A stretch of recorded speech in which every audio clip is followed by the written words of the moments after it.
Why would you go on top of that thin plastic thing where you can just have your face and butt and legs clawed off from below?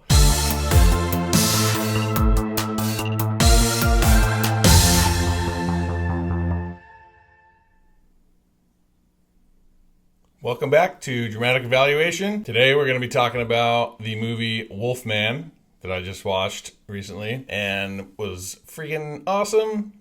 Spoiler alert. I liked it. It was awesome. I want to talk about it.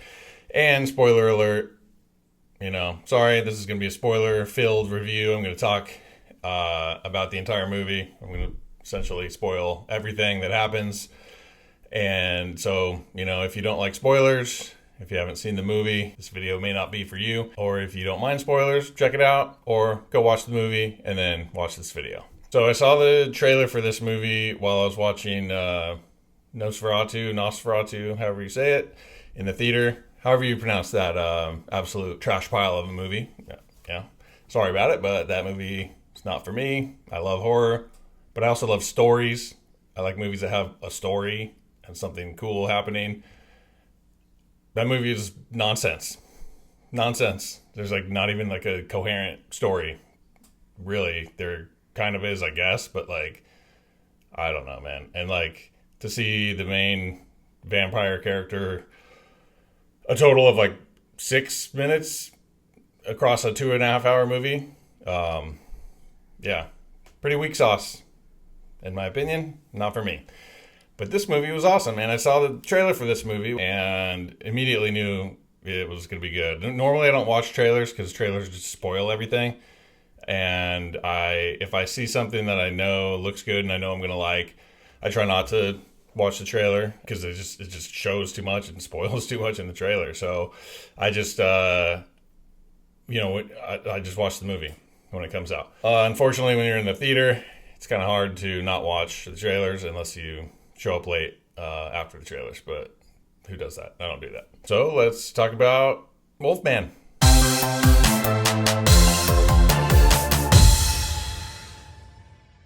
So right away, seeing the trailer, seeing a horror movie, survive against the odds, against a creature, and with two awesome actors, I was immediately in.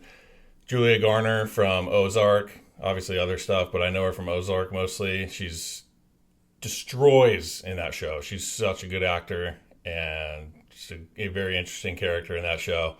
And then Christopher Abbott. I didn't even know that guy's name. I just had seen him in a few different things here and there. This movie, Sweet Virginia, The Crowded Room, It Comes at Night.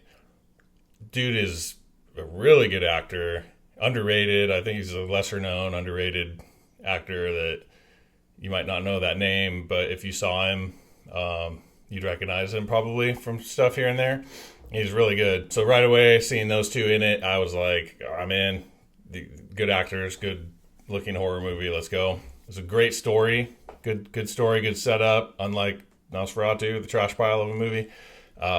It was straightforward. I love that. You don't have to try to trick us. You don't have to be all overly artsy and metaphorical. You can just tell a cool story and let us watch, And that's what this movie did, and I very much appreciate that and enjoyed that.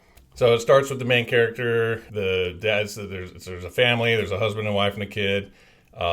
The main guy, Blake, it starts with him as a kid. You kind of see him with a kind of a tough father.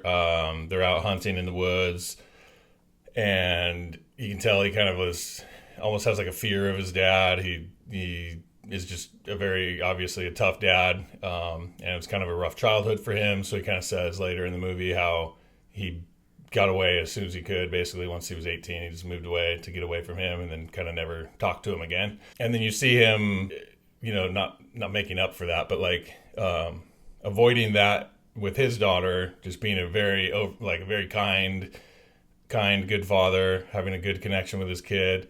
They'd have a great relationship. And so you can see he's kind of taking that route of being the opposite of his dad. And then the mom comes in, Julia Garner, and they're talking, and she kind of says, oh, you have a connection with her, and I just don't have that connection with her. So I kind of was expecting them to develop a connection based on what happens with the dad in the movie that we'll get into.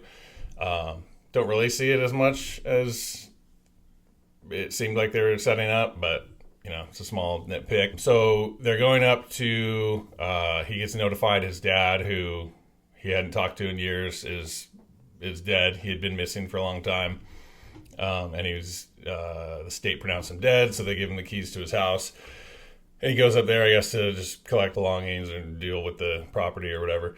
And they crash a truck that they're driving off the side of the road. It's a pretty awesome crash scene. They fly off the road, they go through the trees, they kind of end up hanging in a tree. Kind of truck is up, elevated off the ground. They're kind of like hanging and have to get out. And this creature is like running around. They avoid, the way they crash is they see the wolfman in the road, and they like swerve to avoid him. And they're like, what the hell was that?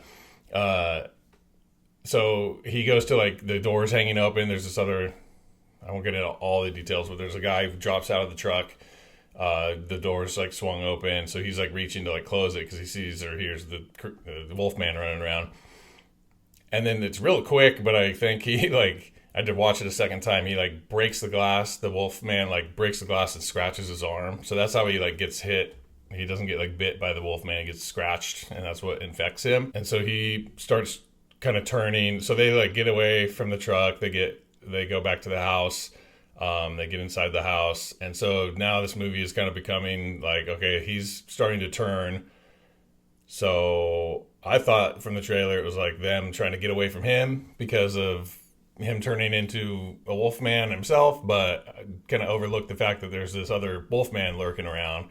So they're also trying to like survive the attacking wolfman that's outside the house. So they're kind of holed up in the house and trying to figure out a way to escape and survive the situation. Near constant tension and action in this movie. It's like, it's not I wouldn't say a slow start, but like they're, obviously not like action packed in the very beginning of it, but the opening scene is, there's some action in there.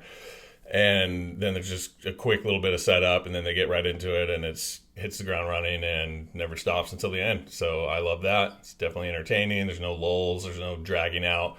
There's no long 2 hours of nothing happening like Nosferatu. It's very dark because of essentially the entire movie, except for like one scene in the beginning of the movie, takes place at night. Because it's all like this one event. They crash off the road, so then it's just like the next few hours of what's happening. It's all at night, and so it's very dark. But they, unlike Silo and Game of Thrones, they understand how to like light it well enough for you to like see what's going on. So I think they do a pretty good job of dealing with something that's at nighttime. It's constantly dark, but enabling you to see what's happening, so that it's not like frustrating and you can't like see what's going on. But you might want to watch it with the lights off and not with the sun shining through the window, that kind of thing. Pretty cool transformation. This movie is, another cool thing about this movie is like they say 100% practical effects.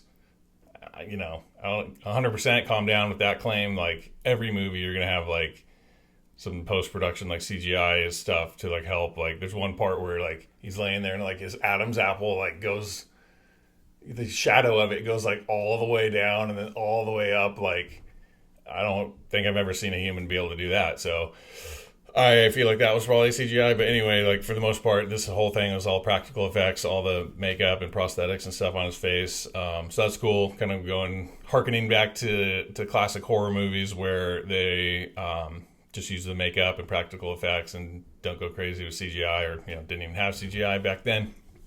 So that was pretty cool. Cool transformation while he's kind of turning into the werewolf. There's a cool little thing they do where it shows his perspective, and it has this kind of stylized look of the mom and daughter characters, and it does this thing with their speech where he can't like understand them, and they like it's like affecting his like brain to where he can't like understand what they're saying. He's just turning more into like an animal. And the way that they do that with the audio and the visuals, it looks pretty cool. But he starts like turning, he freaks out, and he starts like, his arm where he got scratched is like really like deteriorating quickly. And he starts like chewing it all gnarly, like eating his arm. And yeah, his teeth start falling out a little bit. It was pretty cool. I dug that a lot. So really, really cool practical effects and just a cool interesting, unique way of showing the like transition into a werewolf. But he's like still, there's a good section in the movie where he's like transitioning and isn't fully human or fully wolfman. He's like in the middle. So they go outside. There's still some of him in there. He's trying to help his family escape the other wolfman that's outside. So they go outside. There's a truck. They have a battery that they like jumpstart the truck with, and they get in there and they're trying to escape. And then the wolfman jumps on there and jacks that plan up, and then they have to run out of there.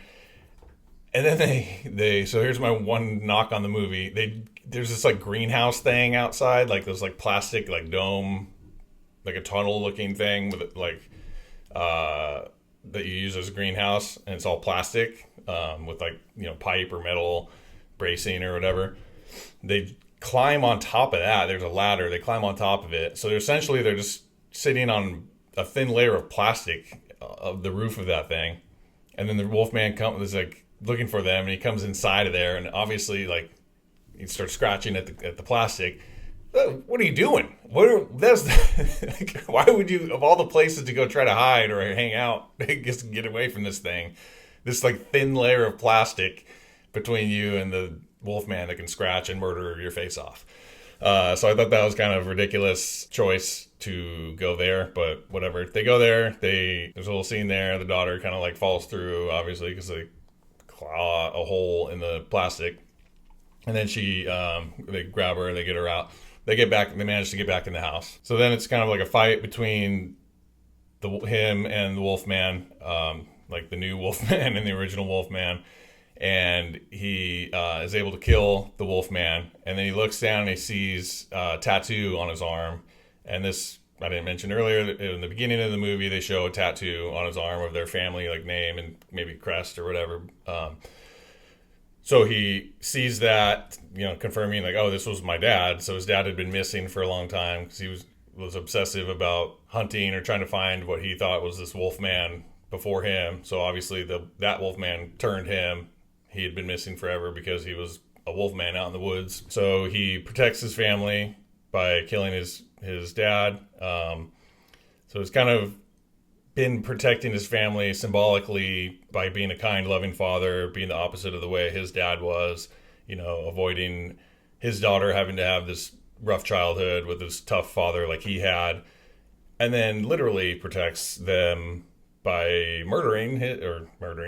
killing his father. So protects him from him metaphorically and literally. And then soon after that, full transformation. He's pretty much, pretty soon after that, he loses kind of all humanity for the most part, and it's basically fully transitioned into the Wolfman to the point where he turns on them, and then after protecting them, now he's turned on them and is trying to get after them and obviously kill them. So now it's their kind of survival bit there, trying to get away from him, the daughter and the mom. There's a cool part where they go into this barn and they're trying to get away from him, and there's like a bear trap or like just whatever trap, and he steps in it, it gets his leg, and so you think for a second like, oh, okay, he's gonna be trapped in there, they can get away, and he immediately just starts chewing his leg off. So he's like chews it off, and then is able to just like run after them on his like kind of all fours, using I guess the knee on that leg, and is still chasing them out into the woods. And then they get up into this deer blind, which is kind of set up in the beginning. They when he's a kid in that scene in the opening with his dad, they go up into a deer blind, and there's the Wolfman is like out there, or you kind of hear it or think know it's the Wolfman, but you don't like see it. So they go up in the deer blind, and then you hear him clawing around, climbing up the ladder. In the beginning, through the movie, the father and daughter have this cute little bit that they do, this mind reading bit where he'll touch her forehead, she'll touch his forehead, I think, and he'll say like, "What am I thinking?" And it's always like, I don't even remember. It's like, "I love you," or something like. They do this thing where she like, obviously she's not mind reading. They know what they say the same thing every time. I just can't remember exactly what it was. It was like, "Oh, I love you," or whatever, something like to that effect. And so at the very end there, like the Wolfman like peeks over the like railing, the wall of the deer blind that they're in, and he kind of is like, a little bit of him is still in there because he's not pouncing on them, but he's trying to hold himself back, but like is obviously gonna like let loose and attack them. And so she like touches his head and does the mind reading thing, and basically he like gives permission to kill her, for her to kill him. She tells the mom, because the mom has a gun, and she's like he wants it to end. Basically put him out of his misery. He's not coming out of this. This is it. And so she shoots him and kills him, and that's the end. They get away. So what did I think overall about this movie?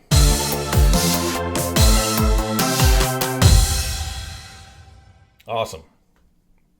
I freaking loved it. I love this movie. It was definitely recommend this movie. I'm going to rate this movie an 8.9. It was so good. If you like horror, if you like this kind of movie where it's like a person or a small group or whatever against the odds, trying to like escape, trying to survive a situation, especially like when it's all happening all in one night and it's just this one event that's happening. This movie's great, and you're gonna like this movie. I knew it was gonna be good from seeing the trailer. I knew it was gonna be good, and I watched it, and it was good. Yeah. It held up. It delivered on what the trailer promised, and I was happy to see that I really had no complaints about it. There was they could have established the mom a little bit more. They kind of set up in the beginning that she was like, oh, we don't really have this connection like you and her have.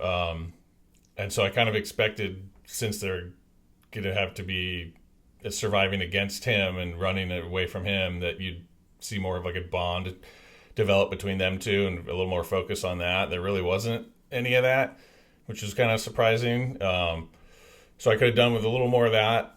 And then also there was the greenhouse thing where why would you go on top of that thin plastic thing where you can just have your face and butt and legs clawed off from below? Really, those are my only two complaints. Pretty minor. Overall, awesome movie.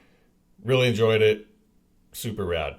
So that's it for my thoughts on Wolfman. Thanks for watching. Please subscribe. Please like the video. And please comment. Let me know what you thought of the movie. If you liked it, if you disliked it, what you thought was cool, and what you want to see me cover, what you want to see me talk about in my next video. So stay tuned. Until next time.